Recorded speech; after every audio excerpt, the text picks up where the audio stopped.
Ulit. Okay guys. Okay guys, ngayon gagawa tayo ng chicken inasal na mix. So, naputol kasi yung video kanina. Nilagay ko na yung phosphate, yung ingredients. So, ito, haluin natin. Haluin natin siya. Yan. Kaya natin. Pakita mo, gaano kalalaki yung hiwang ng ano, ng karne. Yan. Ito kalalaki yung hiwa ng aming chicken inasal. Pang-ihaw talaga yan. Kasi nung first trial namin ay medyo maninipis siya. Hindi namin siya maiihaw. So ngayon, nalakihan namin siya para maiihaw na siya ng ayos. Kasi nag-iiba yung lasa niya pagka prito. Mas masarap talaga siya ng ihaw. Yan. Haluin lang natin hanggang matunaw yung phosphate hanggang sa lumagkit. Yan.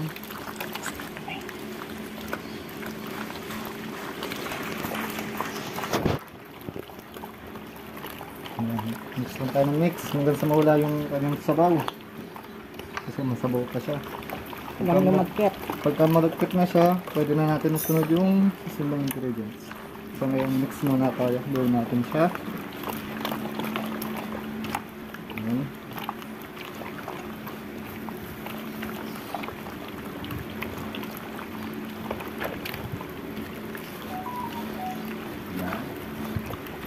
Hindi magaan, madiin.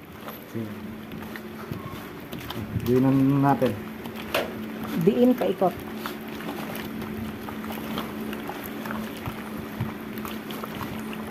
Dapat mas malaking palanggana yung gamit mo. Kasi baka umapaw pag may sabaw na. So, Na-blender na yung iba. Tapos na? siya. Hindi pa. Sige pa, halo pa. Ha? Na-epic fail tayo ng bahagya. Kulang pa yan. Kailangan lagkit na lagkit.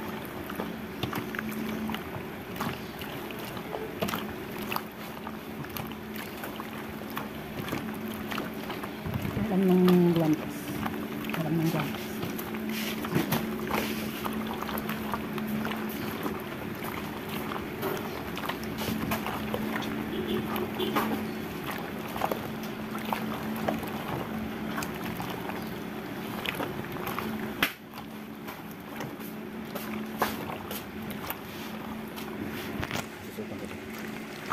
Dalawa eh.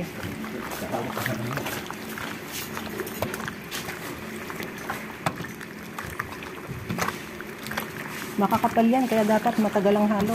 Kasi hindi agad dyan magpe-penetrate. Yung nakaraan kasi manipis yun eh, kaya madali lang haluin.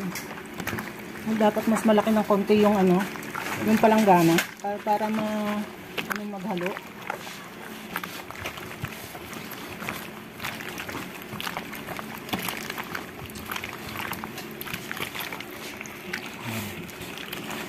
Next.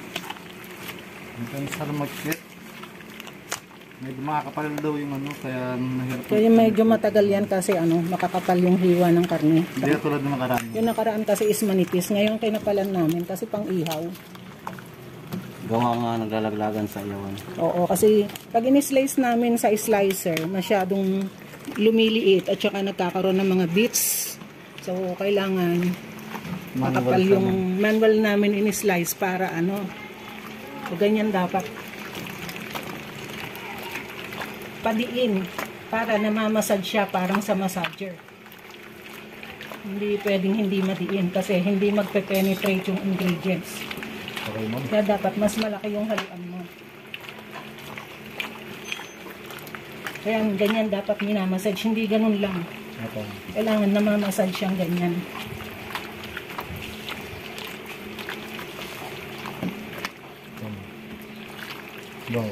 Sige, ikaw. Kailangan may massaging.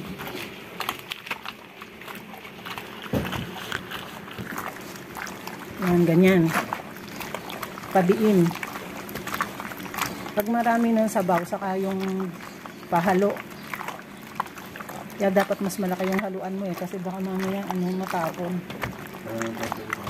Wala na. Sige, lagay na yung irretorbate. Solve natin yung irretorbate. Retorbate.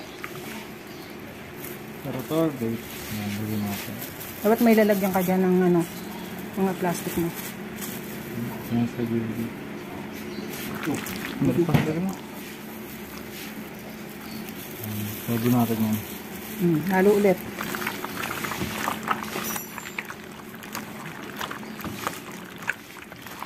Ano ba nagagawa ng rotor bait mo?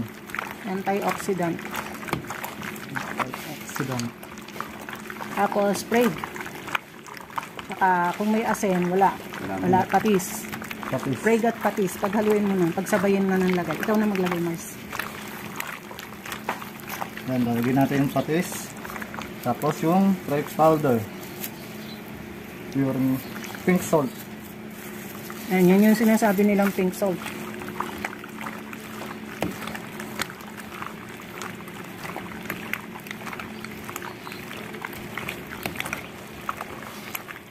Ang bango. Tatapon kaya dapat malaki lalagyan. Lipat na sa malaki. Lipat natin sa malaki kasi tumatapon. Kasi yan. Basta pag mga tosino style, dapat mas malaki yung lalagyan. Okay lang yan kung longganisa. Kasi walang sabawan longganisa. Sige, halo mo pa habang hinihintay mo.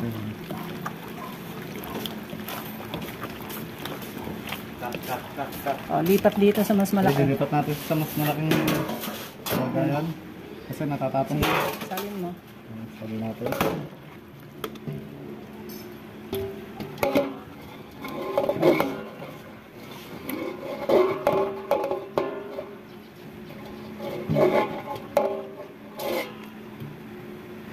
Dito naman.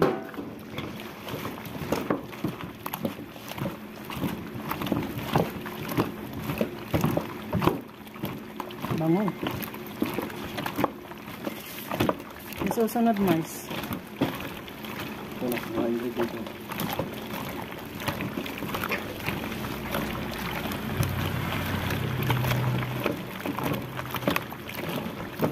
Lagyan mo ng lahat yung kasunod.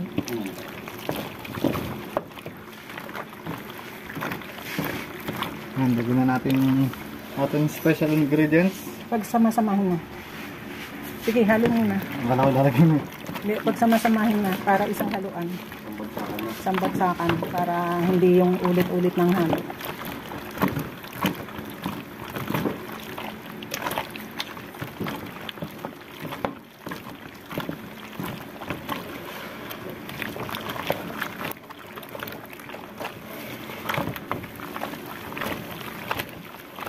Hindi mas madaling haluin kasi malaki. May ikot siya maigi.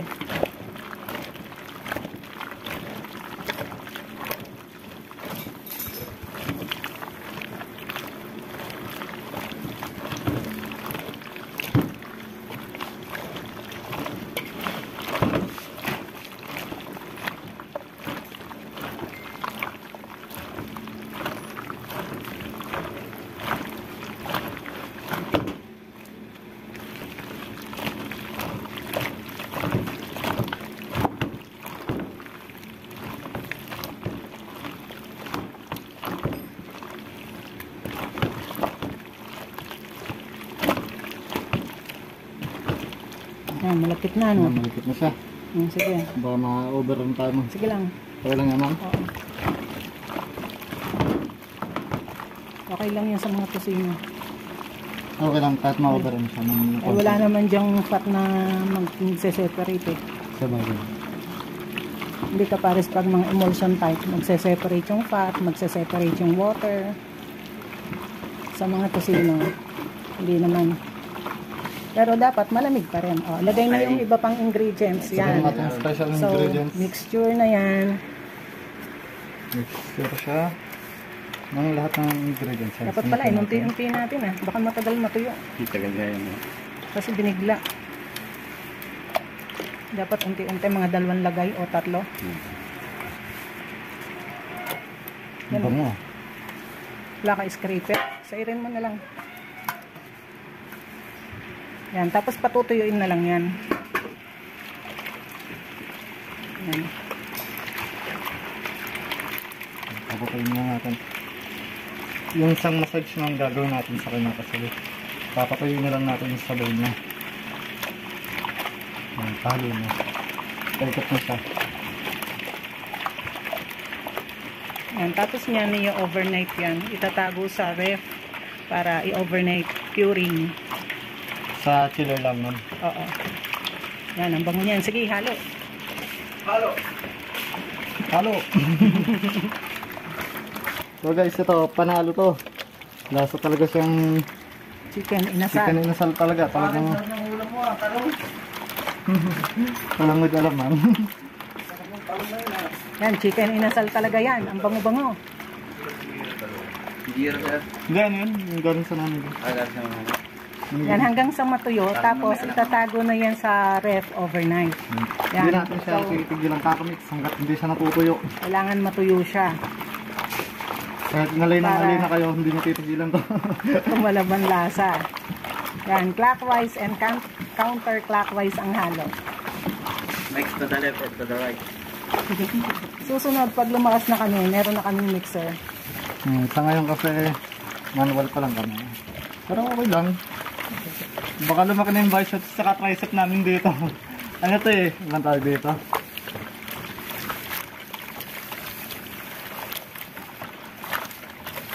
Parang na kami nag-workout dito. Libre exercise. Libre exercise na kami dito. Yan. So nakikita nyo may sabaw pa rin siya. Yan. Marami pa rin siyang sabaw. Yan, palaputin mo pa ng konti. Pupunta natin yun. Tapos tatago na natin siya sa ref. Ilagay lang natin sa plastic. Nalagay mo na sa plastic. Tapos bukas, ano, Pwede na po siya, ma'am? bukas second mixing bukas. Final mixing. Sige, lagay mo na sa plastic. Mars, lagay na sa plastic. Sister, Kasi dapat dinalwan lagay natin yung sauce. yung Oo, special para sauce madaling natin. Matuyo. lumagket. Sige, Okay, hindi natin. baka tumulo. So yan, ilalagay na natin siya sa plastic for curing. Overnight curing. Overnight lang po ba siya, ma'am? Hindi sa katulad ng kusino na 3 days, ma'am. Overnight din naman ang tusino eh. Overnight lang. Nataon lang na linggo eh. Nataon lang na linggo. Yan dapat ubos yan eh. Susunod dapat ubos yan. Opo, ma'am. Pero ngayon kasi na isang mixing namin. So bukas na lang yung final mixing. Matutuyo din naman yan sa ref. Sairin mo lahat. Pati yung nasa gilid. Iititin niya ng karne, di ba, ma'am? Pag habang kinocure yan, sisip-sipin niya ng karne. Yung magpe-penetrate yung lasa. Oo. Kaya pala pag nagbabarbecue ako, wala pang 30 minutes, wala pang lasa yung loob.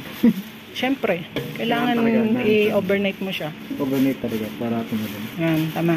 Tapos, itatago na to sa ref. Yan. Pakita natin, Mars.